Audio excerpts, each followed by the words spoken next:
পুরাণ ভালো লাগে? আবার একটা নতুন গল্প। গঙ্গা দেবীকে কেন জটায় লোকালেন শিব? কেন বলা হয় গণেশকে বিঘ্নরাজ? কাকে সব থেকে বেশি ভালোবাসেন শিব? কেমন করে সরালেন পার্বতী সতীন গঙ্গাকে? আমি রাজ, আর আপনাকে স্বাগত হারিয়ে যাওয়া গল্প কথার আরেকটি নতুন এপিসোডে। লাস্ট এপিসোডে আপনাদের শুনিয়েছিলাম ব্রহ্মপুরাণের গল্প শিবের মন, আর জানতে চেয়েছিলাম বেদমুনির দাদার নাম কি। সঠিক উত্তর সিন্ধুদ্বীপ। আর আজ আপনাদের শোনাবো ব্রহ্মপুরাণের অন্য একটি গল্প, শিব পার্বতী ও গঙ্গা। চলুন শুরু করি। পুরাণ, আমাদের চারিদিকে ছড়িয়ে থাকা পুরাণ, ঠাকুমার দিদিমার আদরে মাখা পুরাণ, হারিয়ে যাওয়া পুরাণ, হারিয়ে যাওয়া গল্প কথা।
Audio watermarked by researcher on wheels.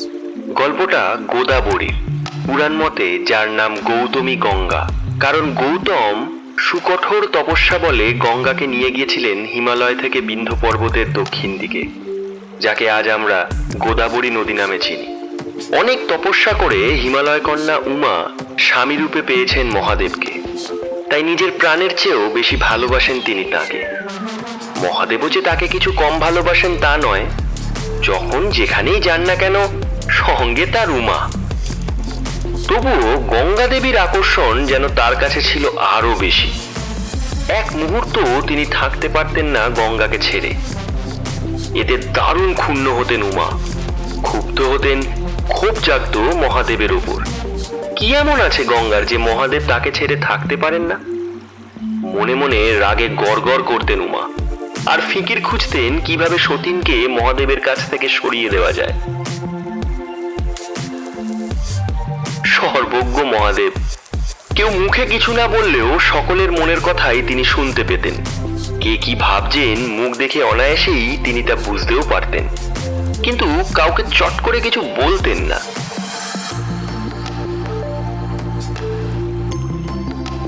গঙ্গার ওপর উমার রাগ, সেই সঙ্গে তার ওপর উমার অভিমান তাই অজানা ছিল না তার। চোখের সামনে থাকলে পাছে উমার রাগ আরো বেড়ে যায়, তাই মহাদেব করলেন কি, গঙ্গাকে লুকিয়ে রাখলেন নিজের সুবিশাল জটার মধ্যে।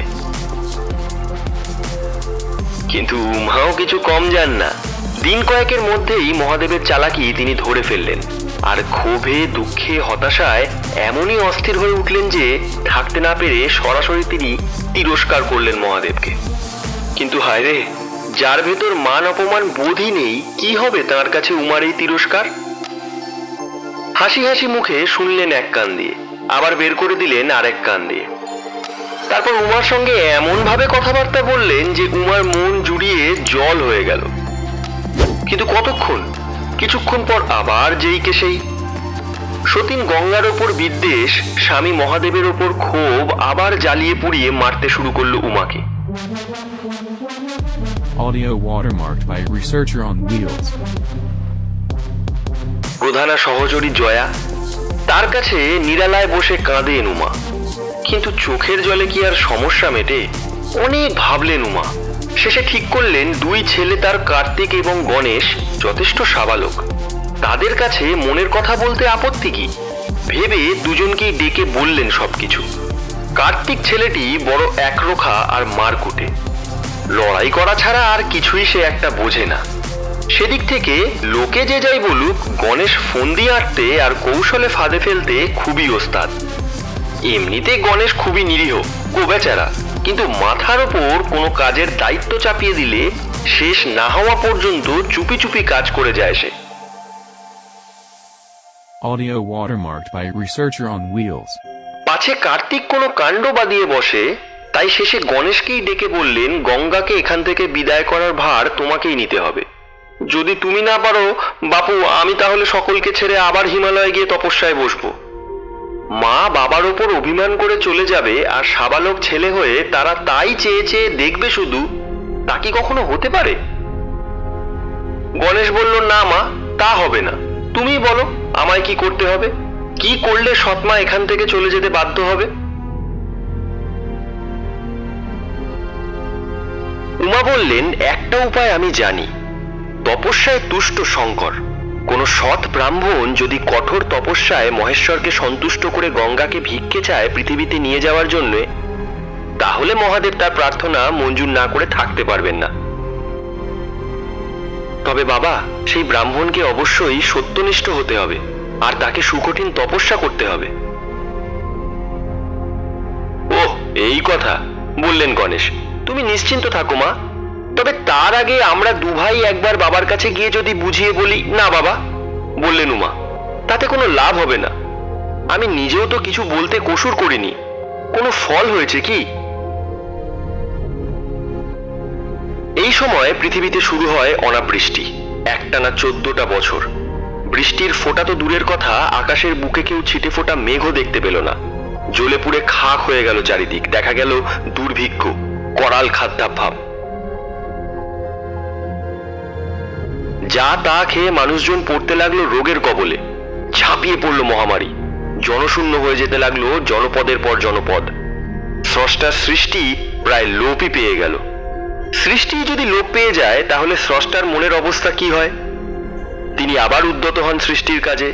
দেবগিরিতে আয়োজন করলেন বিশাল যজ্ঞের। মানে এখানে সৃষ্টিকর্তা ব্রহ্মার কথা বলা হচ্ছে। দেবগিরিতে তিনি আয়োজন করলেন বিশাল যজ্ঞের। এখানেই ছিল ঋষি গৌতমের আশ্রম। ব্রহ্মা দেখলেন চতুর্দিক যখন অনাবৃষ্টি, দুর্ভিক্ষ, রোগ ব্যাধিতে নির্মূল হয়ে যাচ্ছে, তখন এই ব্রাহ্মণের আশ্রমে তার কোনো ছায়াই পড়েনি। ফুলে ফলে সুশোভিত আশ্রম, নেই কোনো জলের অভাব। অবিরত নিশ্চিন্ত মনে যজ্ঞ করে চলেছেন গৌতম। আর এমন সুনিপুণ সে যজ্ঞ যে কারো সঙ্গে তার তুলনাই চলে না। সেই দেবগিরিতেই ব্রহ্মা করলেন যজ্ঞ। সেই থেকে তার নাম হয়ে গেল ব্রহ্মগিরি। চতুর্দিকে ছড়িয়ে পড়ল গৌতমের নাম। দলে দলে আশ্রমবাসী মানুষজন আসতে লাগলো তার কাছে। সকলকেই সমাদর করতেন তিনি। যে যা চাইতো তাকে তাই দিতেন। দেবলোকেও সুখ্যাতি ছড়িয়ে পড়ল নিষ্ঠাবান তপস্বী গৌতমের। গণেশের কানে পৌঁছতেই মাতৃ আদেশের উপায় স্থির করে ফেলল গণেশ। ছুটে এলো মা উমার কাছে, বললে, মা পেয়েছি। বাবার সঙ্গে আর বাদ বিসম্বাদ না করে ব্রাহ্মণ গৌতমকে দিয়েই আমাদের কাজ হাসিল করাতে হবে। আমি চললাম, দেখি দেখি কোন ফিকিরে তাকে ওই কাজের ফাঁদে ফেলা যায়। এই বলে গণেশ একজন ব্রাহ্মণের বেশ ধরে এসে হাজির হলো গৌতমের আশ্রমে। সঙ্গে এলো জয়া, সেও ছদ্মবেশে। এসে দেখলো সত্যিই তুলনা নেই এই আশ্রমের। অতিথি মুনিদের সমাগমে গমগম করছে আশ্রম। কোনো কিছুরই অভাব নেই সেখানে। যাগযজ্ঞের বিরাম তো নেই। গৌতম সেখানে সদা অনিষ্ট। তাছাড়াও এত যে অতিথি, তাদের সকলের দিকেও কি সজাগ দৃষ্টি গৌতমের। কারো ঠিক মতো সেবা হচ্ছে কিনা, কারো কোথাও কোনো অসুবিধা হচ্ছে কিনা, সবকিছুর মধ্যে এটাও যেন তার একটা মুখ্য কর্ম। আশ্রম প্রান্তে দাঁড়িয়ে ব্রাহ্মণ বেশি গণেশ যখন এইসব নিরীক্ষণ করছে আর ভেবে অবাক হচ্ছে যে একজন মানুষের পক্ষে একসঙ্গে এতগুলো কাজ কি করে করা সম্ভব, সেই সময় তাদের দিকে দৃষ্টি পড়ল গৌতমের। সঙ্গে সঙ্গে গৌতম তাদের সাদর আপ্যায়ন জানালেন আশ্রমে। Audio watermarked by Researcher on Wheels. Ganesh এরই অপেক্ষায় ছিল। ঠিকই করে রেখেছিল, আপ্যায়ন পাওয়া মাত্রই ঢুকবে আশ্রমে, খুঁজবে গৌতমের ছিদ্র পথ, তারপর করতে হবে কাজ হাসিল। তাই করলো গণেশ। গৌতমের অতিথি হয়ে আশ্রমে প্রবেশ করলো সে। আর দিন রাত খুঁজে চলল গৌতম হঠাৎ কোনো অপকর্ম করে বসেন কিনা। অপকর্ম করলেই পাপ হবে, আর পাপ থেকেই তৈরি হয়ে যাবে কাজ হাসিলের হাতিয়ার। দিনের পর দিন গেল। ইতিমধ্যেই আশ্রমের অতিথি মুনিদের সঙ্গে বেশ ভাবসাব জমিয়ে নিয়েছিল গণেশ। সকলেই তাকে বেশ ভালোবাসতে শুরু করেছে। মাস গেল, তারপর গেল আরো কয়েকটা মাস। অনেক চেষ্টা করেও গৌতমের কোনো ছিদ্রপথই বার করতে পারল না সে। তবে কি কাজ হাসিল করা যাবে না? মায়ের আদেশ লঙ্ঘন হবে? ভেবে ভেবে একটা উপায় স্থির করলো গণেশ। বিঘ্ন সৃষ্টি করতে তার জুড়ি নাকি আর দ্বিতীয় নেই। সকলেই তাকে বিঘ্নরাজ বলে, সমীহ করে চলে, ঘাঁটায় না। আশ্রমে বিঘ্ন সৃষ্টি করে গৌতমকে ফাঁদে ফেলতে হবে। Audio watermarked by Researcher on Wheels. কোনো কিছু ভণ্ডুল করার বুদ্ধি ভেবে বার করতে হয় না গণেশকে, চট করে এসে যায় মাথায়। এসেও গেল। অতিথি মুনিরা সকলেই তাকে ভালোবাসে, তার কথা শোনে। একসময় তাদের কাছে গিয়ে বসলো গণেশ। এ কথা সে কথার পর তাদের বলল, দেখো, আমরা অনেক দিনই হলো এখানে বসে আছি আর গৌতমের অন্ন ধ্বংস করছি। বসে বসে গৌতমকে এভাবে ব্যতিব্যস্ত করা কি ঠিক হচ্ছে? চলো চলো, এবার আমরা এখান থেকে চলে যাই। মুনিরা গণেশের কথায় না করতে পারলো না। সত্যি তো, কত দিন হয়ে গেল এখানে এসে আছে তারা, আর গৌতম এতটুকুও বিরক্তি নেই। হাসি মুখে সদা সর্বদা তাদের পরিচর্যা করে চলেছেন। সত্যি গৌতম কিছু না বললেও তাদের তো একটা বিবেকবোধ থাকা উচিত। এতদিন ধরে একটা মানুষকে এইভাবে ব্যতিব্যস্ত করা কি ঠিক হচ্ছে? না, গণেশ ঠিকই বলছে। সবাই মিলে গিয়ে এবার বলল গৌতমকে, এতদিন তো তোমার সঙ্গ করলাম গৌতম, এবার আমরা যাই। শুনে যেন মনে মনে খুব কষ্ট পেলেন গৌতম। বললেন, কেন? সেবায় কি কোনো ত্রুটি হয়েছে? আরে না না, সে কথা নয় গৌতম। তোমার এত কাজ, তার মাঝে আমরা মিছিমিছি এখানে থেকে তোমাকে শুধু বিব্রতই করে চলেছি। ছি ছি ছি ছি ছি, ও কথা বলবেন না। আপনাদের সেবা করার সুযোগ পেয়ে আমি ধন্য। দয়া করে আমাকে এই সুযোগ থেকে বঞ্চিত করবেন না। এরপর আর কি কোনো কথা চলে? থেকেই গেলেন মুনিরা। গণেশের প্রথম কৌশল ব্যর্থ হয়ে গেল। ভাবলো মনে মনে গণেশ, আশ্চর্য তো এই ব্রাহ্মণ, এত অতিথি প্রিয়। কিন্তু আমিও বিঘ্নরাজ, ফাঁদে তোমাকে আমায় ফেলতেই হবে। তোমার মতো ব্রাহ্মণকেই আমার দরকার, নইলে মায়ের আদেশ লঙ্ঘন করা হবে। গণেশের মাথায় এবার খেলে গেল আর এক বুদ্ধি। কৌশলে গৌতমকে মহাপাতকের ভাগী করতে হবে, মানে পাপের ভাগী করতে হবে, যাতে মুনিরা বিরূপ হয়ে ওঠে তার ওপর। নিভৃতে জয়াকে ডেকে বললে গণেশ, তুমিই পারবে আমার এই ফিকিরকে কাজে লাগাতে। এবারে কি ফোন দিয়ে এঁটেছো? জানতে চাইলো জয়া।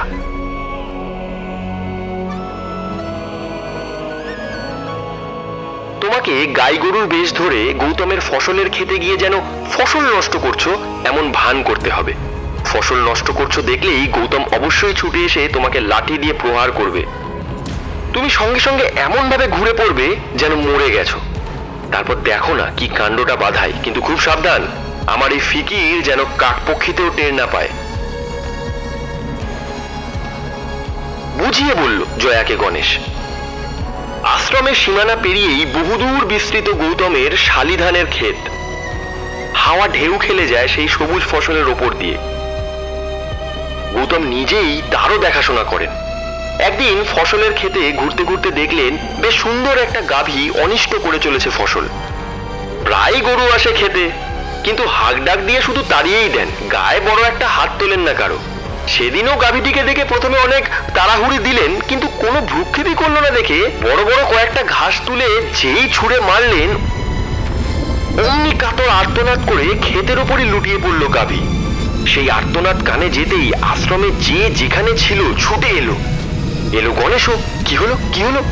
সকলেই এসে দেখলো ক্ষেতে একটা মৃত নধর গাভী, আর সামনে বিহ্বল গৌতম, হাতে তার এখনো কয়েকটা লম্বা ঘাস।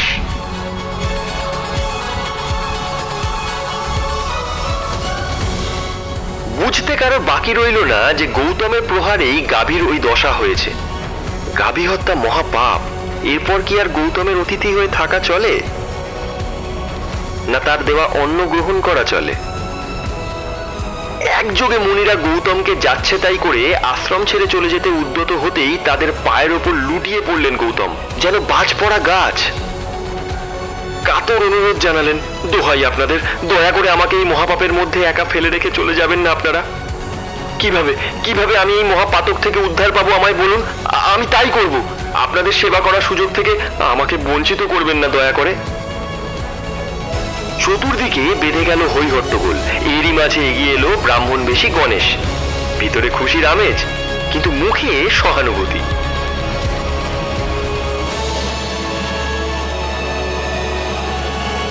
Audio watermarked by a researcher on wheels.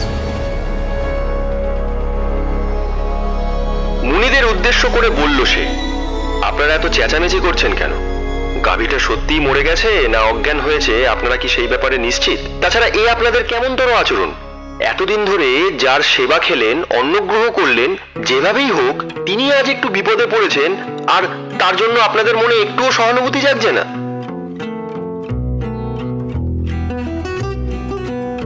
যেন মোক্ষম ওষুধ মুনিদের চেঁচামেচি থেমে গেল। উঠে দাঁড়ালেন গৌতম। বেশ গম্ভীর ব্রাহ্মণ বেশি গণেশ। বললেন, গৌতম গাভীকে মেরে পাপ করেছেন ঠিকই, আর তার জন্য প্রায়শ্চিত্ত করতেও তিনি রাজি। এখন আপনারা যদি আমার ওপর দায়িত্ব ছেড়ে দেন, যদি মনে করেন আমি এই পাপের ঠিক ঠিক প্রায়শ্চিত্তের বিধান দিতে পারবো, আর গৌতম যদি তা করতে রাজি থাকেন, তাহলে আমি বলি। সকলেই এক বাক্যে সম্মতি জানালো। তখন গণেশ বললেন, আমরা শুনেছি ব্রহ্মার কমণ্ডলুতে যে জল ছিল তা অতীব পবিত্র। তারই একটি ধারা, গঙ্গারই অংশ আছেন মহাদেবের জটার মধ্যে। গৌতম যদি সেই জলধারা সেখান থেকে এখানে নিয়ে এসে এই স্থান ধুইয়ে দিতে পারে, তাহলে তার সব পাপ দূর হয়ে যাবে, আর আমাদেরও এখানে থাকার কোনো অসুবিধা হবে না। মুনিরা সকলেই এক বাক্যে সমর্থন জানালেন গণেশকে। গৌতমও রাজি হলেন। কাজটা খুবই দুরূহ, কিন্তু পাপ থেকে মুক্তি পাওয়ার জন্য তাকে তা করতেই হবে। প্রথমটায় এতই হতবাক হয়ে গিয়েছিলেন গৌতম যে ভাববার অবকাশই পাননি। সামান্য ওই প্রহারে কিভাবে গাভীর মৃত্যু হতে পারে? সব হৈহট্টগোল থেমে যেতে মহামুনি গৌতম বসলেন ধ্যানে। ধ্যান যোগে সব কিছু পরিষ্কার হয়ে গেল তার কাছে। মনটা হালকা হলো। তাহলে গোহত্যা হয়নি, আর তার জন্য কোনো পাপও হয়নি। তবুও এই গুরু দায়িত্বের বোঝা নিলেন স্বেচ্ছায়। আর কিছু না হোক, ওই পবিত্র জলধারায় পৃথিবীর মঙ্গল হবে। তাছাড়া সতীনকে সরিয়ে আনতে পারলে গৌরীও সন্তুষ্ট হবেন। এরপর ব্রহ্মগিরি থেকে গৌতম এলেন কৈলাসে। শুরু করলেন এক মনে হরগৌরীর স্তুতি। সন্তুষ্ট ভগবান শঙ্কর সপরিবারে আবির্ভূত হলেন তার সামনে। বললেন, গৌতম, তোমার স্তবে আমি তুষ্ট। বলো বলো তুমি কি চাও? সপরিবারে শিব বাবাজিকে দেখে পুলকিত গৌতম বললেন, আমার স্তবে যদি আপনি তুষ্টই হয়ে থাকেন, তবে আপনার জটার মধ্যে যে গঙ্গা আছে তাকে আমায় দিন। Audio watermarked by a researcher on wheels. একটু ভেবে নিলেন সদাশিব। তারপর মৃদু হেসে বললেন, পৃথিবীর মঙ্গলের জন্যই যখন তোমার এই প্রার্থনা, তখন গঙ্গাকে তোমায় দিলাম, তুমি নিয়ে যাও। গৌতম মহা উৎসাহে কৈলাস থেকে সুদীর্ঘ নানা পথ অতিক্রম করে গঙ্গাকে নিয়ে এলেন প্রথমে ব্রহ্মগিরিতে। আকাশ থেকে হলো পুষ্প বৃষ্টি। দেব, ঋষি, ব্রাহ্মণেরা গৌতমের প্রশংসায় পঞ্চমুখ হয়ে উঠলেন।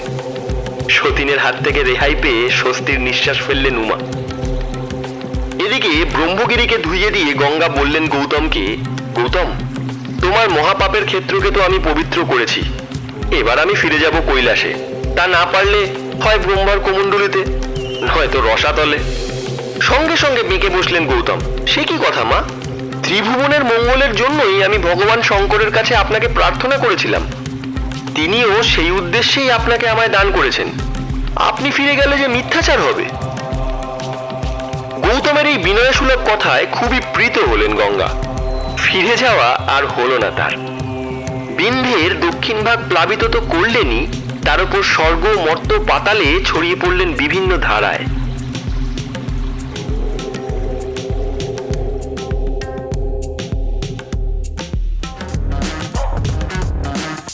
আজকের মতো গল্প এখানেই শেষ। এই গল্পের প্রতিপাদ্য অনেক কিছুই হতে পারে। আপনাদের প্রত্যেকের থাকতে পারে নিজস্ব কোনো কনক্লুশনস। আমাকে জানান কমেন্টে আপনার কি কনক্লুশন এই গল্প থেকে। আমার মনে হয় এই গল্পে শিব এবং গৌতমকে একে অপরের আয়নার প্রতিচ্ছবি বা মিরর ইমেজ হিসেবে দেখানো হচ্ছে। এবং সেই মোড়কে বলা হচ্ছে যে একজন প্রকৃত জ্ঞানী ব্যক্তি সমস্ত কিছু খারাপের মধ্যেও কিছু ভালো খুঁজে পান, and he or she is willing to walk that extra mile for that overall betterment. Gautam ধ্যান করার সময় জেনে গেছিলেন যে তিনি গোহত্যা করেননি, তবুও শুধুমাত্র পৃথিবীর মঙ্গলের জন্য গঙ্গাকে ডেকে আনতে রাজি হন। অন্যদিকে শিব ঠাকুরও জেনে গেছিলেন পার্বতীর মনের কথা, তবুও শুধুমাত্র পৃথিবীর কথা ভেবে তিনি গঙ্গাকে দান করতে রাজি হন। এবং এর মধ্যে দিয়ে শুধুমাত্র প্রকৃত জ্ঞান আরোহণ করে গৌতমের শিব হয়ে ওঠার গল্প আমরা দেখতে পাই। এনিওয়ে, এই গল্পে আমার প্রশ্ন, গোদাবরী নদীর পুরাণ মতের নাম কি? গোদাবরী নদীর পুরাণ মতের নাম কি? গল্পটা ভালো লাগলে পুরাণে ইন্টারেস্ট আছে এমন বন্ধুদের সাথে গল্পটি অবশ্যই শেয়ার করবেন। আর এরকম গল্প সবার আগে জানতে নিচের লাল রঙের সাবস্ক্রাইব বাটনটি প্রেস করে বেল আইকনটিকে প্রেস করে দেবেন। এই সাবস্ক্রিপশনের জন্য কোনো পয়সা লাগে না। আমি রাজ আবার আপনাদের জন্য অপেক্ষা করব হারিয়ে যাওয়া গল্প কথার আরেকটি নতুন এপিসোড নিয়ে। আর ততদিন ভালো থাকবেন, ভালো রাখবেন। আচ্ছা, গল্প শেষ। এবার মাইথোলজিতে যারা পিওরিস্ট শুধুমাত্র তাদের জন্য এই পুরো গল্পটার একটা র্যাপার দিচ্ছি। ব্রহ্মপুরাণে আছে যে সৃষ্টিপালক বিষ্ণু বলি অসুর দর্প চূর্ণ করার পর ব্রহ্মা তার কমণ্ডলুর জল দিয়ে বিষ্ণুর পা ধুয়ে দিয়েছিল। ভগবান শঙ্কর মানে শিব ঠাকুর সেই জল পবিত্র করে দিয়েছিলেন। সেই পা ধোয়া জল পর্বত চূড়ায় পড়ে দক্ষিণ, উত্তর, পূর্ব, পশ্চিম চারদিক দিয়ে চার ধারায় বিভক্ত হয়ে পড়েছিল পৃথিবীতে। এর মধ্যে দক্ষিণ দিকের ধারা মহাদেব ধারণ করেছিলেন জটায়, পশ্চিম দিকের ধারা ফিরে গিয়েছিল ব্রহ্মার কমণ্ডলুতে, উত্তর দিকের ধারা বিষ্ণু আর পূর্ব দিকের ধারা দেবতা ও ঋষিরা গ্রহণ করেছিলেন। গৌতম মহাদেবের জটা থেকে এই দক্ষিণ ধারাটিকে যখন নিয়ে এলেন, গঙ্গা তখন নিজেকে তিনটে ভাগে ভাগ করেন। এক ভাগ যায় স্বর্গে, যার নাম আকাশগঙ্গা, এক ভাগ পৃথিবীতে, আর এক ভাগ রসাতলে। এইভাবে নিজেকে তিনটে ভাগে ভাগ করে 15টি ধারায় গঙ্গা প্রবাহিত হন। স্বর্গে যায় 4টে, পৃথিবীতে 7টা আর রসাতলে 4টে। এইভাবে ত্রিভুবনকে গঙ্গা সমৃদ্ধ করেছিলেন।